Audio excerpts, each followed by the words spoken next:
Working together, I can hear the teamwork among all of everyone working together, and I think it's a wonderful recipe for success. Keep up what you're doing at Fuse Restaurant. We're glad to have you in our community. Now time for business. Very excited about this. A lot of anticipation to deliver this award to you, Ms. Best. A lot of anticipation. And I know many people who have expressed support online are very, very glad to see this moment come to fruition. So, in spirit of the new year, I'd like to extend you all a happy 2016. And welcome to a very appropriate, wellness-focused First Friday. Tonight we've been infused and informed on many ways on how to get our health in order, which should, of course, be our first priority. But as we take on more and more in our lives, our priorities get shifted around and we begin to lose sight of what's most important. I think it's very healthy for us to spend this time, this evening, sharing methods and motivation with each other so that we can live vital lives. The word vital is a very special word. I like to Google words, and I found out that vital has two meanings. It means important, and it means lively and full of energy, which says to me that in order to be important in this world, you're going to have a lot of energy. So if my connection between the two meanings, being important and being healthy, is correct, then instilling these values of healthy living, vital living in our children is important. We have to teach them through our actions, not just our words. And through our sacrifices and not just our direction. You see, my children, they pray before they eat because I do. But when do I begin showing them through my actions and sacrifice how to eat better?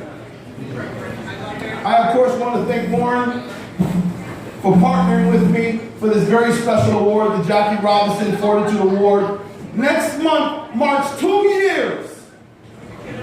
2 years of honoring stalwarts in our community. People who have broke down barriers, not just racial barriers, but many of them have encountered racial turmoil and have exuded the kind of fortitude that we need to learn from, that we're going to need to have, not only to make it through today, but to prepare tomorrow's generation. Amen. So 2 years, what an honor. I mean, I can't believe that First Fridays has been going on for 22 years. Wow. Straight. I mean, Warren, when did you start this thing? When you were 7? Yeah. You look so young and mature. Well, tonight's theme of wellness also plays a very special connection with the award's namesake, the great Jackie Robinson, who was an amazing athlete.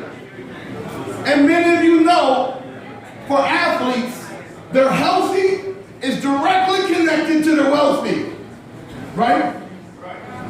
Well, Jackie Robinson was such a special athlete that he played football, basketball, baseball, and track, and many times in the same season. One day, Jackie Robinson actually set a record in the broad jump of 25 feet, 6.5 inches, and then he sprinted across town to a baseball game to help his junior college win the championship. During his time at UCLA, Jackie Robinson became the school's first 4-letter winner, playing baseball, football, basketball, and track. I bring up this multitasking because it makes me think of the honor roll. Miss Best. See, Miss Best shared with me that during her college career, she too had a lot of requirements and a lot of desires and a lot of callings in her life and a lot of things to do. She told me while she was completing her law degree at the Law Society of Upper Canada, she was a devoted volunteer. She managed 3 full-time kids and 2 part-time jobs. I threw that in there just because kids are full-time.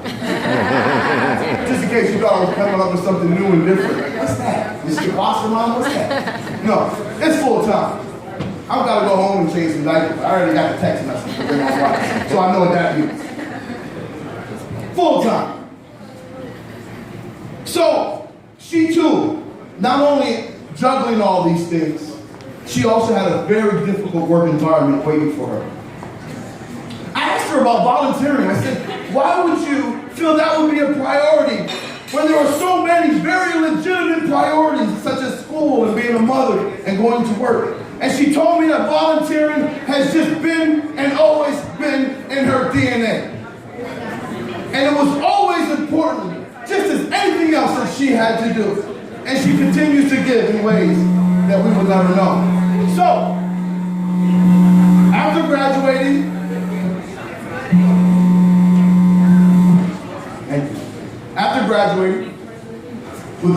and starting her, looking to start a career of law in Toronto, being a woman, being a black woman, with an accent that wasn't exactly Canadian. Now it is Canadian, right? Give it up. Now we made it Canadian. Give it up for yourself, Caribbean people.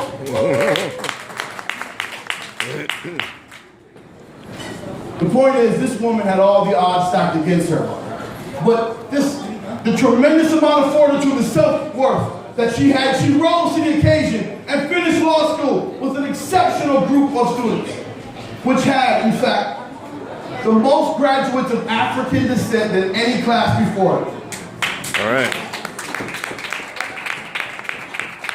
After graduating, she soon experienced the chill of a cold world as soon as she stepped into it. After being promised a job, I don't know how many people have been promised things and didn't deliver, and how bitter it can make you, and how desperate and depressed it can make you. But imagine coming out of college, being promised a job, and that job is taken away and not honored. So Miss Bess had two choices. She could either rise or she could fall. And you know, one of Jackie Robinson's strongest attributes as a baseball player was the slide. And many people could call a slide a fall. But if you slide, you're moving. And if you slide forward, you're progressing. Jackie Robinson made a Hall of Fame career out of sliding, and we can too. See, all this multitasking that Miss Bess did in college prepared her and equipped her to succeed in the workplace. And it wasn't long until she was offered a job. So by working part-time in school, that actually gave her the experience and separated her from her peers, and was the reason why she was offered a job in the first place. She tells me she was hesitant to pursue it, but she finally acted on it and mailed in the application. We're talking about stamps and envelopes, people. Okay? So how many of you have hesitated to send an email? Back then, you actually had to invest financially to send a message. You had to buy a stamp. She acted on it, and she was hired. Her career as a lawyer was very promising, and it still is. She has the ability to practice law if she likes to still, to this day. But she made a name for herself where she was, as being reliable and knowledgeable, accountable, and she was propelled up the ranks, getting the most important cases, and becoming a bit of a star at the firm. Then, politics called. And then they called back, and then they left a message. She wasn't sure about stepping into a government position. I mean, she had the resume of a likely candidate with her work as a volunteer in so many areas around the city. Although many had confidence in her, it wasn't until she really leaned on her faith. And she prayed to God, and I'm sure she was reminded of the scripture that she could do all things through Christ who strengthens her. And it all includes politics. She listened. She stepped out in faith, not by sight, and another breakthrough happened. She was elected. Everyone, give it up. She was elected in 2007. Not once, but she ran and won again. Give it up now. Come on, these are very important milestones in our history. And if we don't tell the story, we'll be waiting in February for them to tell us. I'm not going to wait till February. I'm going to tell our story now. Tell it, brother. So, and her experience between those terms were very different. Because her first term, she was the only Afro-Caribbean in government, in that level of government at that time. I mean, it's very comforting to look around and see brothers and sisters and see friends and family, right? Very nice. It's very comforting, right? You turn around, look at friendly faces everywhere. Well, imagine being new in a sea of people who are happy to see you. But she had an obligation. She had a commitment. And she had a level of fortitude that rose her up the ranks. And she was given a minister job. She was given a minister job, all right? Which is a big deal. Give it up again. Give it up again. She was given a responsibility over the health of Ontario. Wow. Wow. I mean, you have a responsibility of helping yourself, and you're not doing a great job. I know I'm not. I know I got a few pills I got to take that I've been skipping. Sorry. So the point is, she had a responsibility of the entire province. And this is why she's here today, being honored for her work as the Minister of Health Promotion in Ontario. Her position required her to support a range of programs and services that included chronic diseases like prevention, that were talked about today, physical activity, sport participation, and more. She introduced a bill called the Smoke-Free Ontario Amendment Act and was the lead minister and a key component to securing the 2015 Pan America Games. Ladies and gentlemen, listen to me. Her involvement in securing the Pan Am Games alone, in my opinion, is deserving of this award. Her leadership, vision, and attention to detail made all the difference in Toronto hosting the games. So all the people that you see at the press conferences and at the medal ceremonies, all those elected officials, they were eating off the fruit. They were eating off the fruit that Miss Bess and her team planted years ago.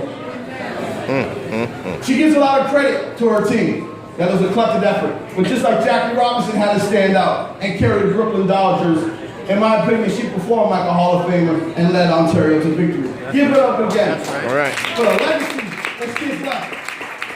Now, what she seems most proud of is her contributions as Health Promotion Minister was securing the necessary funds to bring Tropicana Community Center and Taboo Community Health Center here in our city. She's very aware of the struggles of our community and many communities all over Ontario, but she knows what's sensitive to the Afro-Caribbean community. And she fought hard to make sure it was her activism in government that actually got things done. And that has inspired me and all inspiring politicians that in order to achieve great change that we want to see in our community, we're going to get a little power to do it. So it's time for us to rise up and build a base, ladies and gentlemen, that can put pressure on the power and get our people in power. Come on now, I expect a clap from that. All right. I'm going to take one moment just to thank her personally. In 2010, during my first campaign, there was a tragedy in Scarborough. Danzig shooting took place. And I knew we had to do something. I knew we had to act. And I made a few phone calls. And I called Mrs. Best' office. She didn't know me. But she was there. And she wasn't just there for me. She was there for the people. And one of the darkest moments in Toronto history, she was shedding her light there. And I want to thank you for caring. Give it up, please. So just like the namesake, Jackie Robinson experienced many moments in her life that prepared him to succeed in the most important moments in his life. I asked Ms. Best, what exactly was the moment that you had to show the fortitude to get you somewhere? Where was that moment where it was a make or break moment for you? And she said, you know, throughout my entire life, I experienced things that helped build me up so that when that most important, that most critical moment in my life happened, she was ready. And just like Jackie Robinson went through so many things in his life that prepared him to make history, he knew he wasn't just doing it for himself. He knew he was doing it for people, for a moment, for a cause. You know, just as Jackie Robinson, there was someone who followed. His name was Larry Doby. And just like Honorable Margaret Best, there was a Mitzi 100. So whatever you're doing, be the best at it, because there's someone that's coming after you. And they're going to be counting on you to do your best to pave the way and keep that door open so they can get in. Mr. Robertson said, a life is not important except in the impact it has on other lives. And there is no doubt of the impact and influence of tonight's honoree. She has touched more lives than you can imagine. She shared something with me. I hope she doesn't mind me sharing. There's a young man in the Caribbean who asked her for help to attend university. Miss Best, please forgive me for sharing this, paid his tuition. And this year, he graduates with a degree. Ladies and gentlemen, this is the woman that's coming on the stage, someone that has helped more than just with encouraging words, but she has financially sold into people growing great. And I thank you for that. So, Miss Margaret Best retired from politics in a graceful departure. She was described by the Premier of Ontario as being a passionate advocate for social equality. She also says throughout her political and community involvement, Margaret has shown herself a distinguished role model, a proud mother, and a strong voice for Ontario underrepresented communities. A few things that she's done. And if you haven't done any of these things, I'm going to need you to clap. Okay? That's the rule. I'm going to read down a few things, and if you don't got one of them, you got to clap. Fair enough? All right. In 2006, she was awarded the African Caribbean Achievement Award, as well as 2011, for both excellence in achievements and politics. In 2008, she received an honorary doctorate of laws degree by the Northern Caribbean University. She received a BBPA Woman of Distinction Award. Keep it going. In 2009, she was bestowed with the National Ethics Press and Media Council of Canada Award for a distinguished service category in equality and justice. She was named one of Canada's. Ladies and gentlemen, get ready. We have something so special here today. She was named as one of Canada's most influential women in sports and physical activity in 2010. She received it. Ladies and gentlemen, she received the City of Toronto Diversity Award. She's been recognized by the Women's Multicultural Resource and Counseling Center in Durham for her commitment to social and gender equality issues. She received a Reaching Out and Giving Back Award and a personal award from the Federation of St. Kitts and Nevis. Now, in 2012, she received the Queen Elizabeth II Diamond Jubilee Award. And in 2012, the Canadian Association of Black Lawyers gave her the Pathfinder Award. Ladies and gentlemen, the Honorable Margaret Best is here right now. And today, she adds to that incredible, impressive list of accomplishments, now receiving the Jackie Robinson Fortitude Award for Health and Wellness. Here's a video. Here's a video. Lights, please.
So on behalf of First Fridays and the Toronto Community Advisory Board, we're very proud to present you